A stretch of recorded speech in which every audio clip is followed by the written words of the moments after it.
Nëse ti thot unë për zemër, deri s'kujna jam si. Ai që e njeh Zotin, ai e don edhe takimin me ta. Ai që nuk e njeh, ose e njeh në formë të gabuar, normal që nuk i hieshohet atij takimi me Zotin. Ka qenë njëri prej dietarëve Ibrahim Edhem, Allahu mëshiroft, Ibrahim ibn Edhem.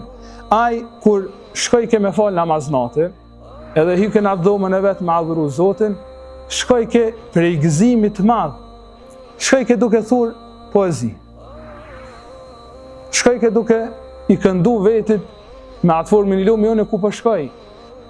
Ai prej asoj që kam përmend dietar thoshte: Ilahi abduke al-asi atake mukirran bidh-dhunubi wa qad da'aka. O Zotim, robit po vjen te ti me plot gjunahe. Subhanallah, ajo që për namaznatë dhe ka thonë këtë poezi. Robit po vjen me plot gjunahe. Mukirran bidh-dhunubi, ka pranu ato. Wa qad da'aka, dhe ty po thirr përzemërsisht.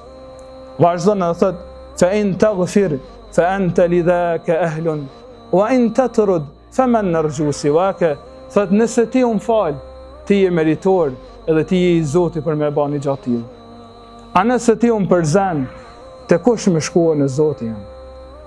Nëse ti thot përzan, deri s'kujna jam si unë. Kështu Ibn Kaimi, Allahu mëshiroft, thoshte prej mirësive që ja përngjajnë dunjas edhe ahiretit.